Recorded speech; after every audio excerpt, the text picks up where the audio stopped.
Assalamualaikum warahmatullahi wabarakatuh. Perkenalkan, saya Prastiawan Wicaksono, mahasiswa PPG dalam jabatan tahun 2022, kategori 1, gelombang 2 di LPTK Universitas Negeri Medan. Pada hari ini, saya akan melakukan kegiatan wawancara terkait identifikasi masalah yang saya temui dalam pelaksanaan pembelajaran di kelas. Pada kesempatan kali ini, saya mengundang narasumber yang akan saya wawancari adalah teman sejawat saya yang mengajar di SMK Negeri 3 Samarinda pada Mapel Produktif, yaitu Ibu Khoirunisa SPD. Selamat datang Bu Nisa, terima kasih sudah meluangkan waktunya untuk wawancara ini. Ya, di sini ada beberapa identifikasi masalah yang saya temui di kelas, dan salah satunya adalah mengenai pedagogik pada pembelajaran siswa dan siswi di SMK Negeri 3. Nah, untuk yang saya akan tanyakan, menurut pengalaman Ibu pada saat di kelas, apa penyebab siswa kurang semangat dalam belajar pada mata pelajaran produktif? Jadi biasanya siswa yang masuk ke SMK, terlebih Tata Boga, itu biasanya siswa yang lebih senang belajar produktif ketimbang teori. Oh, iya. Seperti itu Bu ya. Baik Bu Nisa, kita lanjut masih pada masalah pedagogik. Apa saja faktor yang menyebabkan minat siswa rendah dalam belajar? Karena masih terkait masa pandemi ya Pak. Jadi siswa itu masih terbawa dengan suasana mereka belajar di rumah. Jadi untuk yang beberapa tahun belakang ini masih agak sulit memang untuk menumbuhkan minat mereka. Masih harus penyesuaian ya, karena pada saat pandemi kemarin mereka banyak di rumah dan rebahan seperti itu. Oke, baik. Untuk selanjutnya ada satu lagi tentang pedagogi Bu Nisa. Seberapa jauh hubungan guru produktif dan orang tua siswa dalam interaksi permasalahan siswa ataupun pembelajaran siswa pada saat di sekolah?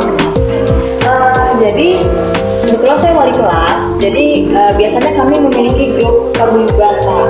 Jadi ketika ada yang mau dikomunikasikan, baik itu secara universal maupun secara personal, itu dari grup. Tapi kalau misalkan ada masalah yang sangat sensitif, itu biasanya saya japri atau nanti saya melakukan panggilan orang tua. Jadi seperti itu. Jadi sejauh ini tidak ada masalah ya Bu ya tentang hubungan guru pada orang tua siswa, dan semuanya berjalan dengan baik. Insya Allah. Untuk selanjutnya mungkin kita langsung lanjut saja ya Bu ya, supaya lebih singkat waktunya. Untuk di selanjutnya adalah identifikasi masalah pada topik literasi. Menurut pengalaman Bu Nisa, apa saja faktor yang menyebabkan kurangnya minat baca siswa? Biasanya itu anak-anak zaman now ya Pak ya, kita sebutnya anak zaman now itu lebih senang audiovisual. Ya, jadi mereka tuh lebih tertarik melihat video-video, baik kita memberikan video pembelajaran maupun video-video yang dari YouTube maupun media lain seperti media sosial dan lain-lain. Ya, pada intinya jadi mereka ini sekarang lebih ke mengikuti teknologi yang ada sekarang ya Bu ya. Betul. Oke, baik. Untuk selanjutnya, apa sih Bu penyebab siswa sulit memahami petunjuk resep? Karena di mata pelajaran produktif ini, terutama mungkin di pelajaran pengolahan dan penyajian makanan, mereka lebih fokus pada praktek dan pemberian resep. Nah, di situ ada beberapa siswa memang yang agak sulit dalam memahami petunjuk resep yang ada, sedangkan guru sudah menjelaskan secara detail, namun ada sebagian dari mereka yang belum paham seperti itu. Kembali lagi Pak Pas, anak-anak ini darurat literasi sebenarnya. Iya, jadi anak-anak itu terkadang dia malas untuk membaca resep, malas untuk memahami seperti itu. Jadi terlebih kita praktek ini biasanya kan secara berkelompok. Nah, jadi kadang-kadang kelompok bertiga, sedangkan yang memahami paling hanya 1 atau 2 orang, yang lainnya kadang mungkin masih kurang pemahaman seperti itu. Jadi kadang-kadang bisa terjadi miskonsepsi di sini. Oh gitu.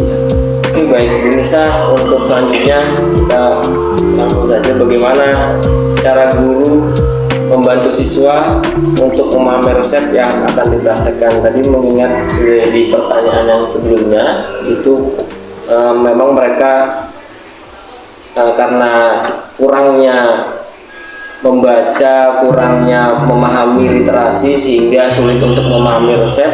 Dan yang terakhir pada topik literasi ini mungkin ada kiat-kiat Bu Nisa bagaimana caranya supaya siswa itu lebih mudah memahami resep yang diberikan kepada mereka.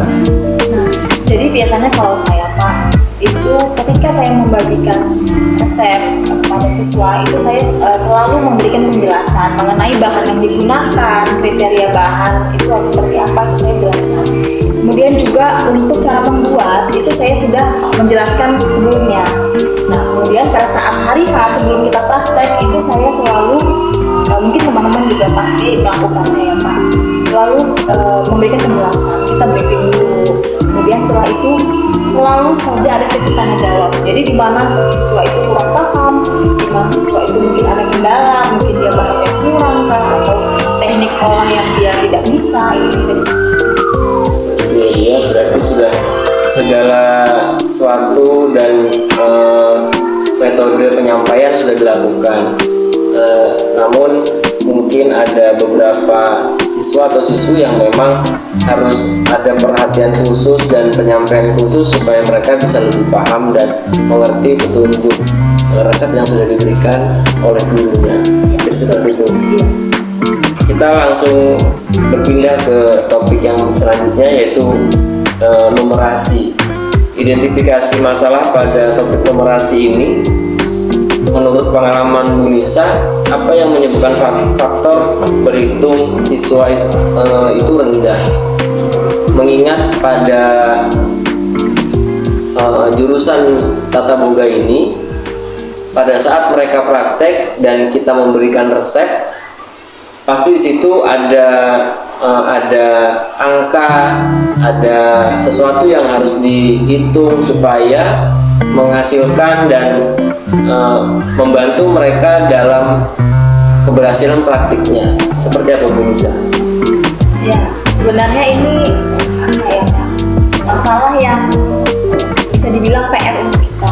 Karena kebetulan siswa yang masuk ke jurusan Tata Boga itu pada umumnya siswa yang memang menghindari numerasi. Iya, jadi mereka itu ya. Betul, karena mereka itu senang, lebih seperti yang saya sampaikan sebelumnya, mereka itu lebih senang praktek Pak. Oh gitu. Iya, jadi mereka tuh berharap kalau mereka masuk Boga itu mereka sudah terhindar dari numerasi seperti itu. Seperti itu ya.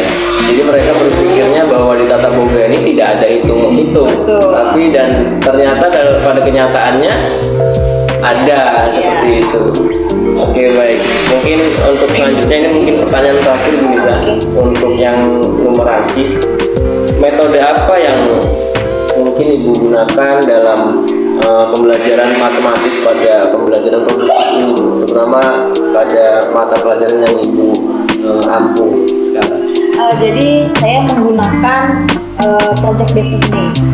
Ya, jadi anak-anak itu Pak, jadi saya menggunakan metode yang didasarkan pada proyek yang anak-anak itu nantinya harus mengerjakan seperti itu. Ya, kemudian untuk prakteknya itu kan biasanya kita ada job sheet ya Pak. Iya. Nah, ada job sheet, kemudian itu kan nanti pasti ada rincian. Iya, bahan. Iya. Seperti itu ya. Apakah sampai ke penghitungan harga jual? Iya, sampai ke penghitungan harga jual. Jadi mereka sudah setelah praktek sudah tahu harga jual dan siap untuk dipasarkan ya Bu ya? Betul. Oke, baik. Terima kasih Bu Nisa atas waktunya. Sama-sama Pak. Sekian wawancara saya kepada Bu Nisa untuk hari ini. Saya akhiri. Assalamualaikum warahmatullahi wabarakatuh.